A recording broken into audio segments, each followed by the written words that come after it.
Hi, Bill Jones from Turntastic Wood Designs. I made this table out of ash. I think you call it an occasional table. Call it an in-between table because I've got it in between two reclining chairs, but I think it's actually called an occasional table. Made it from ash that I had. It's got a very simple design, beefy square legs that are slightly tapered at the bottom, and one large drawer, and then an open area for storage. It came out real nice, and I'm pleased with it. And if you'd like to see how I did it, stick around and I'll show you next. I started by preparing blanks for the legs. I cut them 2 inches by 2 inches and quite a bit longer than I needed. I take all 4 legs and gang them together using a clamp when I cut them to length. That way I know they'll all be exactly the same length, and it will reduce the chances of my table wobbling.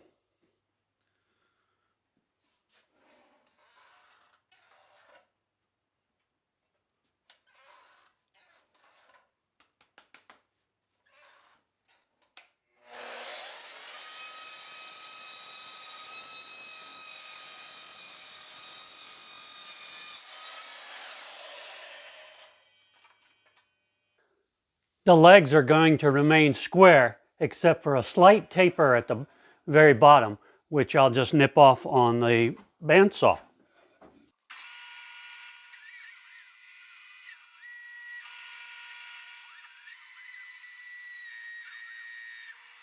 I prepared a blank for the bottom shelf and went ahead and cut it to its proper size.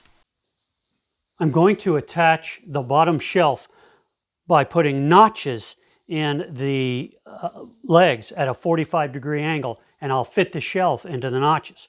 To hold the legs at that 45-degree angle while I cut the notch, I'm using this cradle that I use at the drill press to drill through round things, but it will hold the leg at a 45-degree angle, which is just what I need.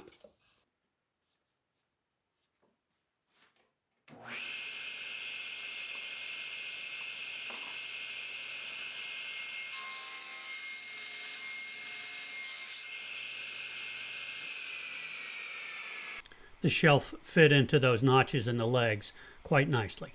I'll attach the legs to the upper sides using dowels, and to drill the holes for that I'll use my self-centering doweling jig.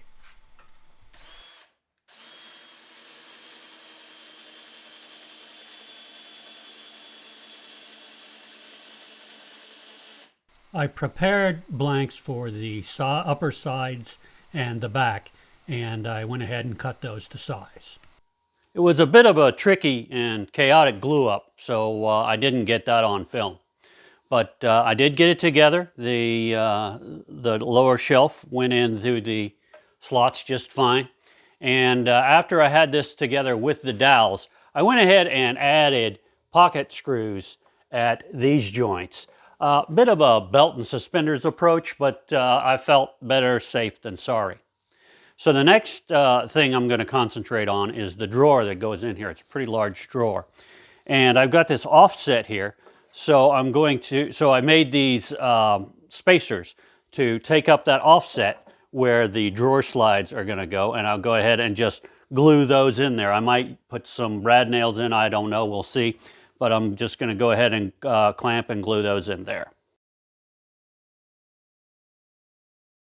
I cut the parts for the drawer. Again, out of ash. Normally for a drawer, you use a secondary wood like poplar or even pine, a softer wood.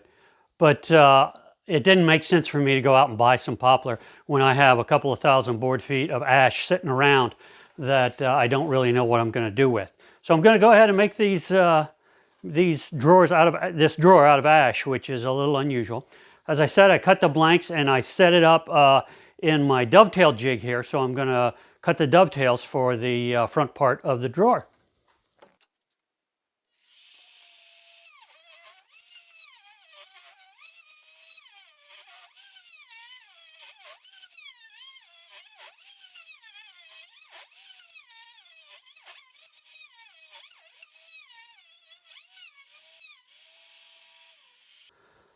Dovetails in the back of the drawer are really overkill. You really only need them on the front. So for the back, I cut these slots, and the back will go into the slot. And I also cut a slots on the side and the front for the bottom, which I cut out of 1/4 inch plywood. So I'll go ahead and glue up the drawer. I mounted the drawer just using a cheap drawer slide I got from the home center.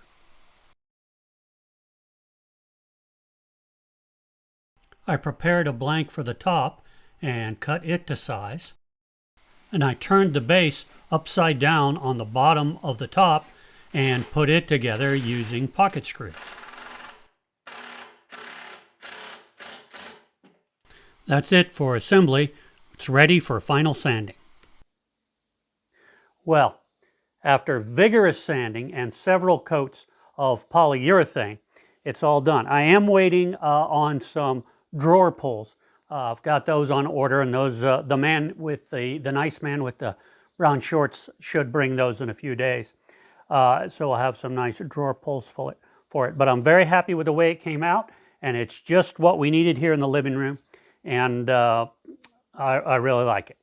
If you like it and like this video, please let me know in the comments below. I'd love to hear from you. If you have any questions or comments, I'd love to hear from you. Also, please remember to subscribe if you haven't already done so. It really helps me out. And as always, thanks for watching.